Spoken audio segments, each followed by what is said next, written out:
Hello, greetings, and salutations, listeners. So, I was I was putting something in a bag the other day,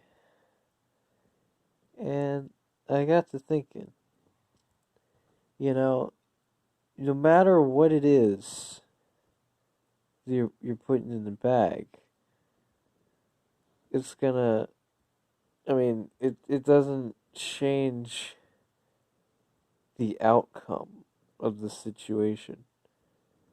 Cause it's like, 'cause- because the bag, you see, the bag is always going to remain a bag, right? And there's no trickery involved in that. There's no deception at all. It's just it's going to the the characteristics that classify it as a bag and not say, anything else will always, well, maybe not always, but independently of the contents of the bag will, they will retain their original form and structure and pattern, because that's just what, it's just what it is. It's what they are, right? And whether it's plural or not, it's got to be the same fundamental principles and elements. And you figure how many elements are there, and then once you figure that out, well, then how many subsets? How many royal subsets? Well, there's got to be one less royal, or I'm sorry, proper subset. So you figure this. Well, there's got to be one less proper subset than the amount of subsets within the contained set, which is in, what is that, science, function note, notation would that be? uh it's ordered pairs, right? So ordered pair notation. That doesn't sound right when I say it like that, but that's the notation that it's in.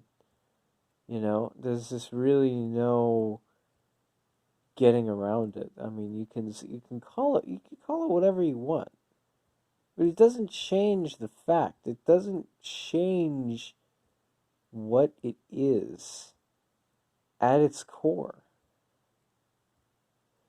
And just the main, um the root of the objects. Uh, I mean, okay, all right. Think about it this way: you got the bag, right? And the bag is one entity. It is one complete package, if you will. It contains whatever it contains, but it's one thing nonetheless. And then get this: the bag is in a box, and then the box is in a crate, and then the crate is on a shelf, and then the shelf is in the freezer, and the freezer is in the kitchen, and the kitchen is in the restaurant, and the restaurant is in the building,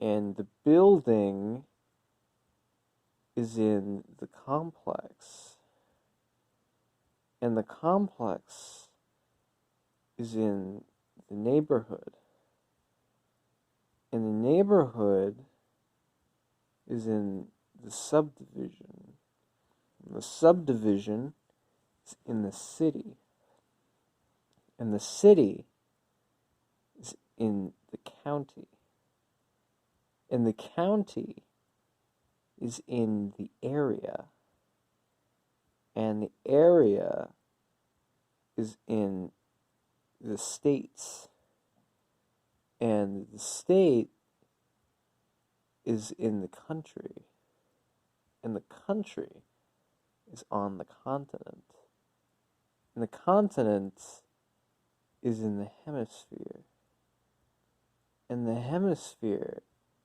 is on the planet, and the planet is in the solar system, and the solar system is in it's in the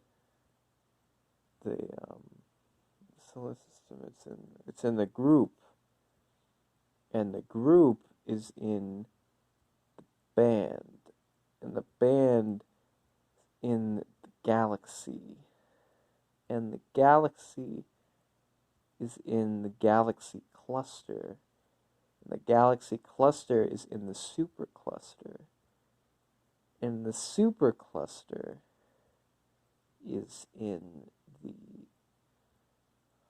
cosmo, and the cosmo is in the dimension, and the dimension is on the frequency plane, and the frequency plane is in the universe, and the universe is in the multiverse.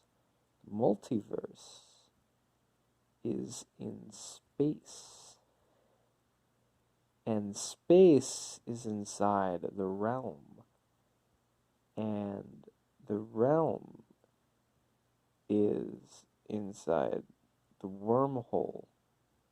The wormhole is inside of the mouth hole. The mouth hole is inside of the vinegar eel.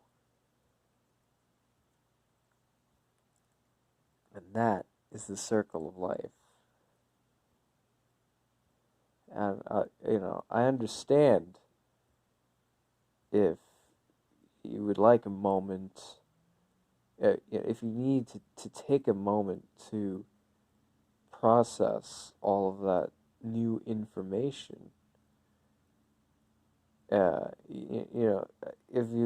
you need to pause the video, maybe even rewind it and listen back to the a few times, or however many times it takes until you get it, until it clicks with you, until it resonates, and it just makes sense.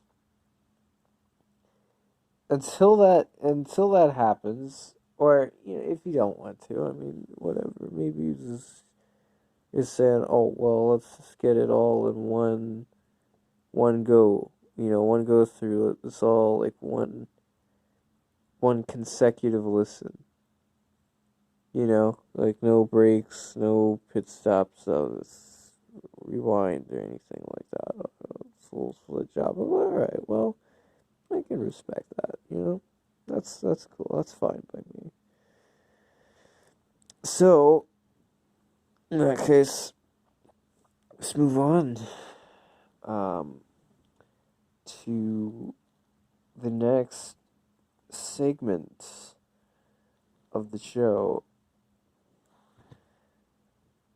which is the phone call segment. More specifically, at least in this instance, phone call with Figurative Frank. Hello, Figurative Frank. Oh, you're calling me now, is that how this works? well, this is when we're doing the show, right? So, yeah, but I didn't tell you to call me, though. Well, I mean, you know, uh, this is.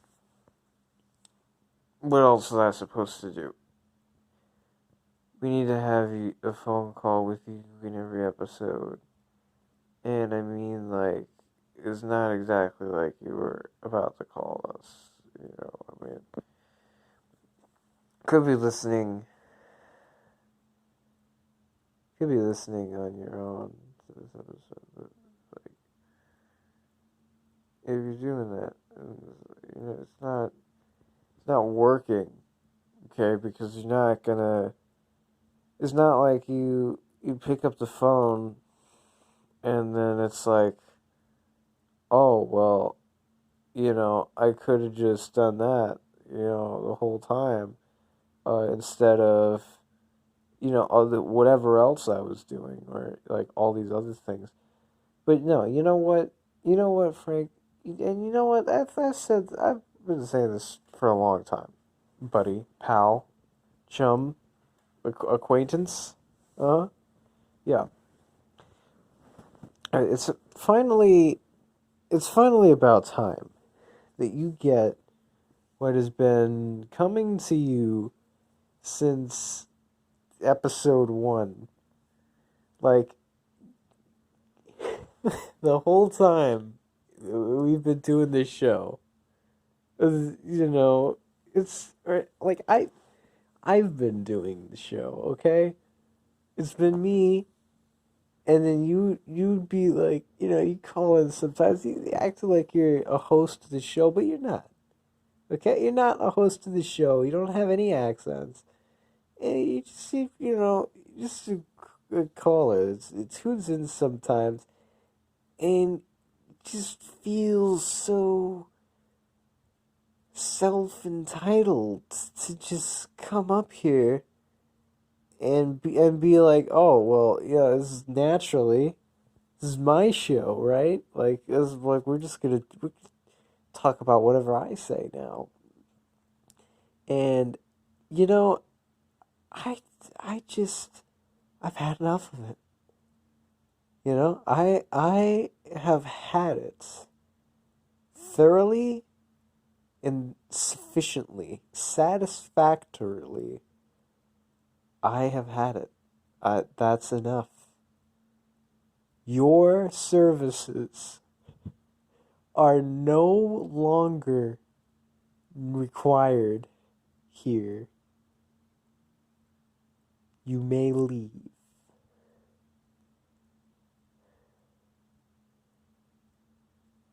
We are banished from a time in a foreign land to a light beyond the stars. Indeed, this is quite the important episode. This is canonical. This advances the storyline, progresses it forward. This is character development. This is a permanent change that will not be undone.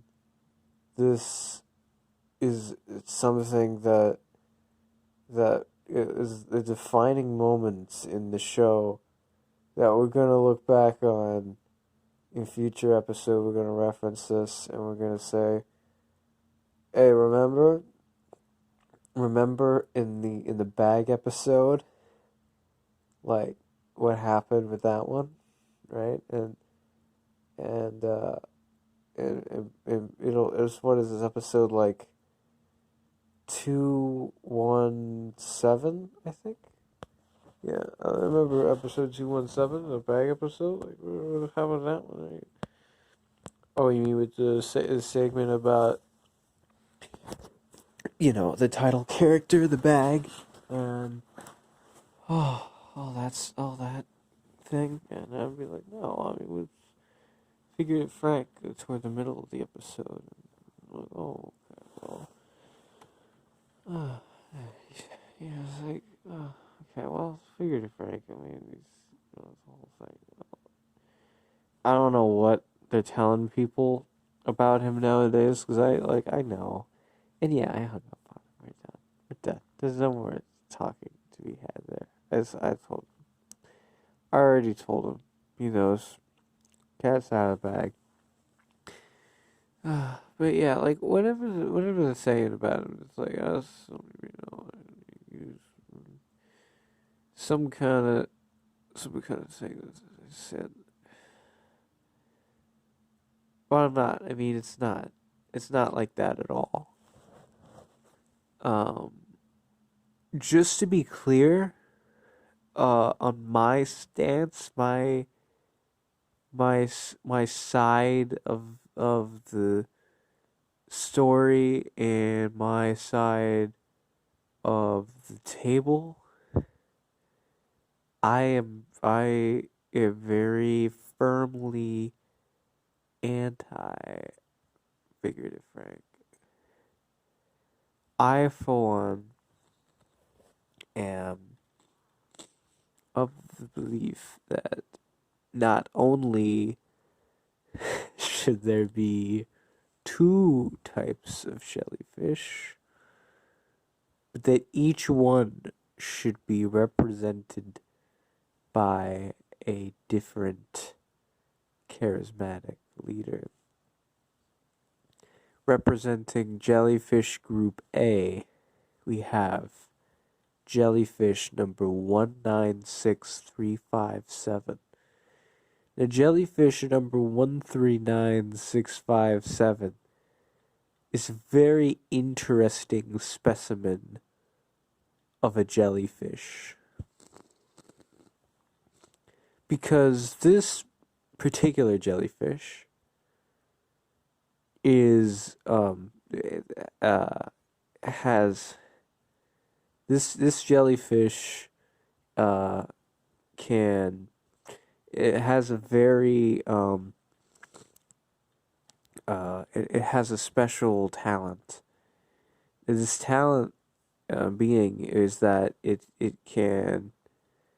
uh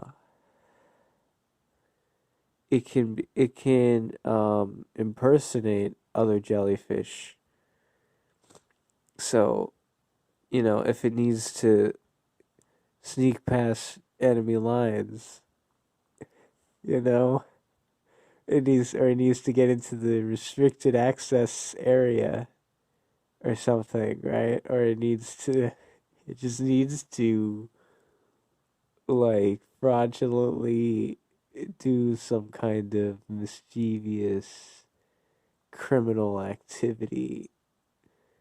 Well, there it goes. Because as long as it's a jellyfish, like it's all good. Like any other jellyfish in existence, so like it can even it can even impersonate a jellyfish, a type B jellyfish from group B. So the second type of jellyfish, the charismatic leader for that the other group of the jellyfish is must have, for the other group of jellyfish, the leader is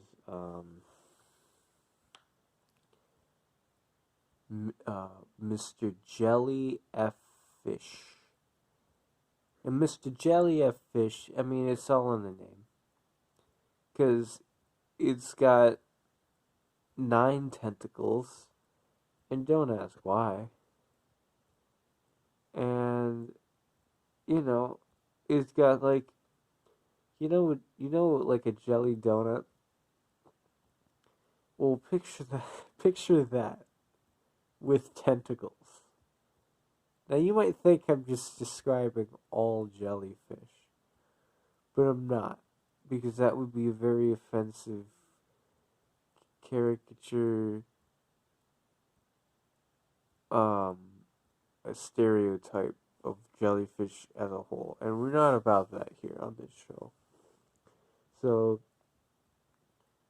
I am, however, saying that for this particular jellyfish, it's I mean it's something with the jelly donut. I don't know. It's a jelly donut.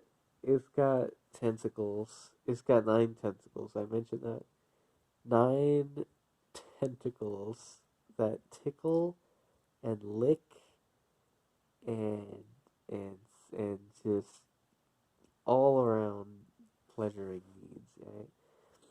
And these tentacles protruding from the main donut area is what it's been dubbed, but it's I mean it's really it could be whatever from the list. It's like whatever item best suits its fancy that day. But its specialty. Are you ready for this? It's to be able to eat all the donuts, like as many donuts as every other jellyfish combined. So, like, you give a jellyfish a donut, what happens? It dies. It probably dies. I'm just being honest. Like, jellyfish are usually immortal, but you give them a donut, well, it dies. But not this one. Mr. Jelly F Fish is one jellyfish that just can't get enough of those donuts.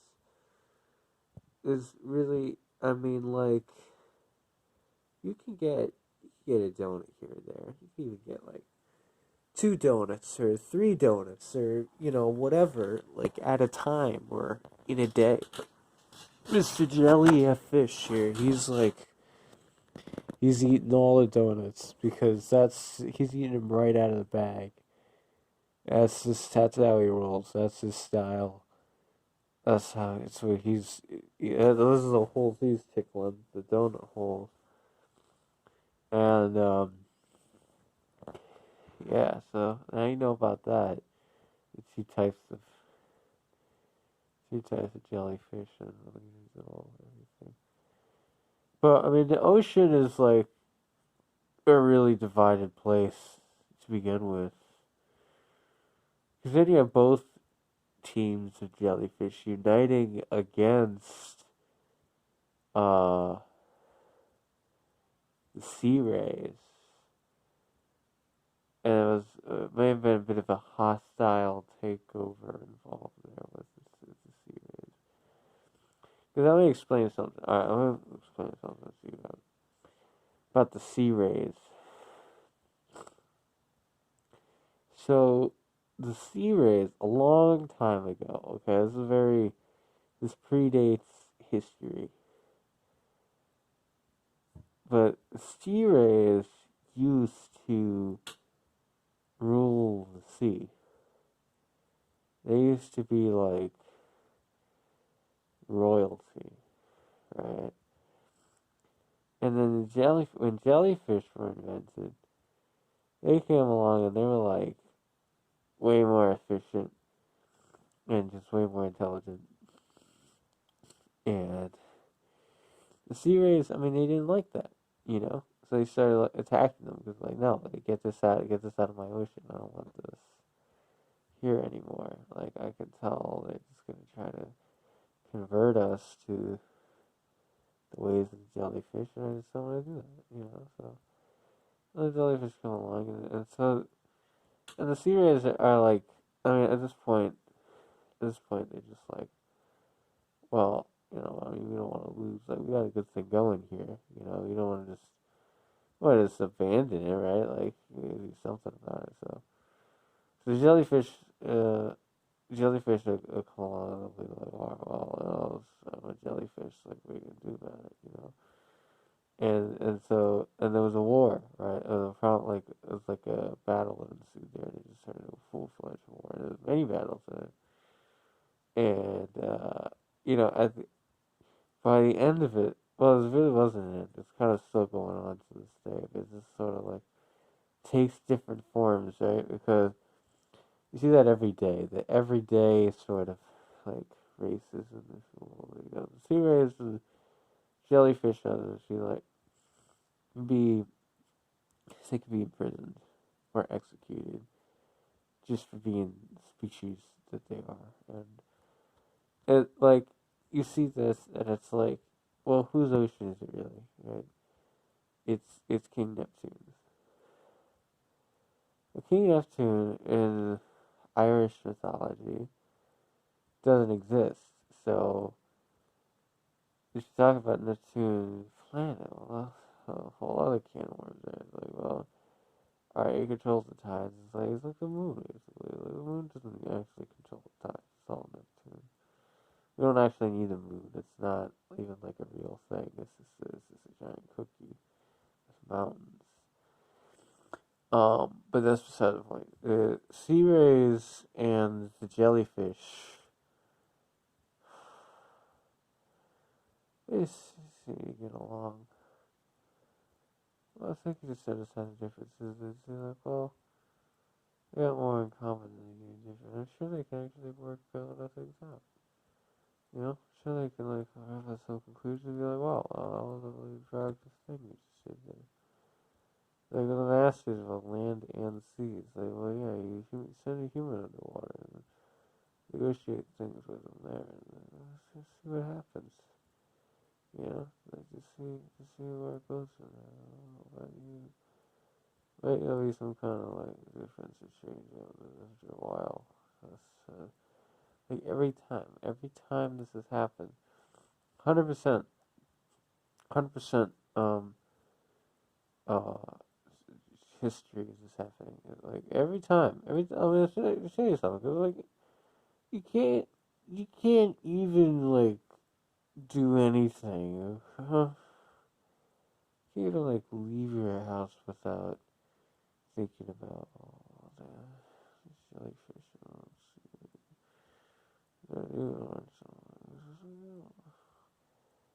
Because they do your part, but it's not your part, right? Because it's not your part. It's somebody else. Right? You just remember someone else's life. So what if they don't say them? How they forget it? Like, what are you gonna do? You just remind them in the middle of the show. You know what I mean? So you just gotta hope that it doesn't happen. And if it does happen, that the person whose fault it is will come forth and it'll like reveal themselves and will proclaim. They'll be like, "Hello, yes, this is my doing, and I am a jellyfish." And everyone will be like, "Gasp! I knew it. You know, a jellyfish is responsible for this." I'll be like, "All right, listen, hear me out. Hear what I have to say," and then yeah, it'll be a very emotional speech. Big day for the jellyfish. Big day, and not even like just for the individual, but like the entire species. You know, because it's like that right there. It was the jellyfish that single-handedly changed the ocean forever. Like it was never the same again after that. Underwater politics were just never the same. And the way they do things now, ever since then, it's just like so different. So different. Like, who would have known? Who would have known? Just one jellyfish. That's all it takes, though. Jellyfish could like do the most of any sea creature, or even any creature. Like what a human could do compared to what a jellyfish could do, like forget it, you know. It's things that were like, I don't know, man. Just things like that.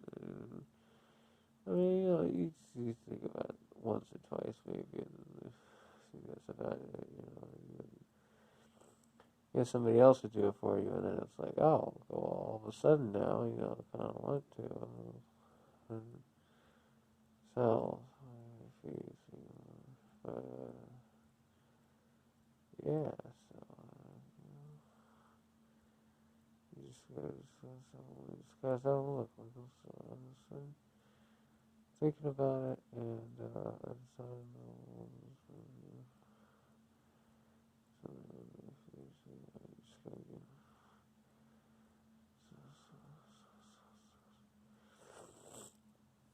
Um,